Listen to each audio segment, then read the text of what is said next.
غرمه سوې ماښامه پورې باغه خبره قایمه اخو هغه یو ټرن باندې اسې او کنفیوژن دی لکه برسر د چې میډیا ولا کله تاسو کې نه وي ما ته سپته نشته یاره اسد قیصر نه پرون تاسو شو په ټي وي باندې علیما خان خبره کړې وه ورته وی یاره ما ته علم نشته دې وخت کې خو بنیادي مسله دغه هم ده که نه لکه ګوره برسټر ګوهر دا پارټۍ چیرمن د دې وخت کې هغه د عمران خان په سیټ ناست را بل چې کوم دی سلمان اکرم راجا دا مرکزي جنرال سیکرټري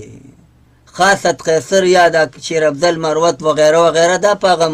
اهم بوټ کې دي په اهم خلکو کې دي خو یو زنانه روزي چې هغه د عمران خان خور دا جیل مخې ته یو څه وایي کله چې د بوچرا بیبي ملاقات وشي چې هغې ته هغه دوای په اعزاز حاصل دی د خاتون یو ولې اعزاز ورته حاصل دی بل څه ووایي نو دې خوا ځکه پارټي کنفیوژن چې یاره د خور خبره ټیک ده د ښځې خبره ټیک ده که نه برسټر ګوهر او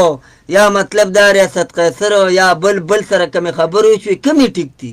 په دې کې د پی ټي آی ورکر هم حیران دی چې یاره یو راته یو څه وایي بل راته بل څه وایي بلکې ډېر د پی ټي آی ورکران خو وایي چې دا ټول چې روز دي دا بس د ځانه لګیاري ځکه چې موږ دا نه منو چې دا د عمران خان د خپلې خبرې دي که نه دي کنفیوز کړی دی قوم هم کنفیوز دي عام خلک هم کنفیوز دي چې یاره اوس په جیل کې 3 کسه ملاقات وکړي یو څه وایي بل څه وایي بل څه وایي ته منې د چا ورکر به د چا مني ښه دا راته ووایه نصرالدین طوفان صاحب لکه ملیټري کوډ چې کوم دي که نه عمران خان به وایي چې یاره د هغه په ټیم کې چې کله تحریک لبیک هغوی خو راوتلي وو نو هغه ټیم کې دوی وایي چې یاره لارم نه دي بندول پکار د احتجاجونه چې کوم دي د عمل ته نقصان دی په معاشي توګه ډېر لوی نقصان کوي خو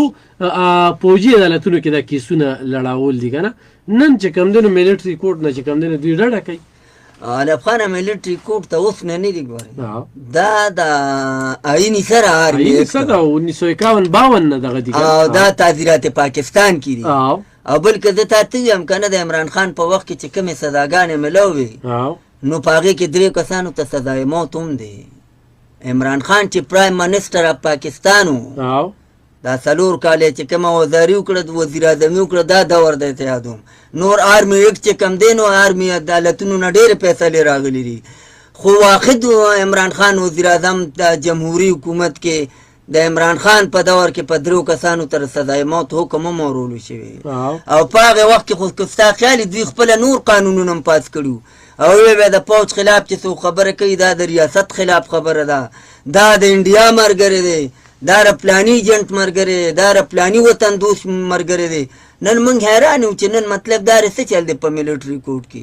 حالانکې علب خان به زه ما چې څه واورېدلو چېرته راته داسې موقع میلاو چې چېرته لوکل داسې یو قیدي راغی د 9 مۍ د جیله او د هغه چا وکالت کړي و هغه وکیل سره د یو انټرویو وکړه چې یاره ما ته سیول کوټ او ملیټري کوټ لږ ډیفینیشن وکړه او دلته هم پیشه کړي دي هلته هم پیشه کړي دي لږ راته وضاحت وکړه نو پخپله ورته بیا پته ولګي چې څه دي څه نه دي خو د بده مرغه زمونږ د یو سیاسي جماعت دا د پاکستان په تاریخ کې لومبی ځل دی چې د پاکستان سیاسي کلچر چې کوم دی تباه و برباد شو سوشل میډیا په ذریعه باندې مطلب دا د خلکو عزتونه محفوظ نه دي د خلکو جندونه محفوظ نه دي دا او د 24 25 26 خبره تا کوله نو علب خانه که ستا خیال کېږي نو یو کس مطلب دا د بره کنټینر د پاسه مونځ کوي او بیا وی ادارو ولا سټ مات کو هغه سړی تاره وزیر اعلی هاوس کې ولیده کو نه لیده نو د سټ کم دی ماتو ښه داسې خلک مطلب دار چې د هغوی کور ته د مرګ پیغام تلي و هغې خلکو ویډیوګانې وکړې چې یار موږ خو جمدي وو که دا راسې سره چا بل سیاسي جماعت کولو د دې مردان هم یو هلک دی او 2 جنډې د پی ټي آی په لاس کې نیولي په ډي چوک کې هغه خپله ویډیار چې زه خو جمدیم زما خاندان ته کم درد ورسېده زما فیملی ته کم درد ورسېده بل ورځ یو ویډیو راغلی چې د 9 مۍ شهدا کې یو شهید چې کوم دی دوبۍ ته ورسېده نو مطلب دا ښه ړومبې چې کومونو ډېر ذمہ دار کس لطیف کوسا وایي چې 278 کسان سامنے سے گولیاں لگ گئی ہیں چې د مخې نه لګېدلي اخره کې برسټر ګوهر په بار راغی د بار نه اخره کې شی لاړه نه وته دا نو ویریفیکیشن خو زمونږ 400 تم دوه غالبا دوه مړي راغلي دي دواړه چې کوم دي د پی ټی آی خو پتنګانو د پی ټی آی کارکونانو خو دواړو په اسلام آباد کې مزدوري کوله دا په جلوس کې نوتلې او موږ چې څومره وینو چې دا صدر ریپلویم راغی بشرا بی بیم رااله وزیر اعلی تر اوسه ولنه راغلي خو 400 ترازی موږ په پښتونخوا کې چرته بل ضلع کې تا ته یا مردان کې میداسي یو خو پتن لګي چې خو نو راته پته نشته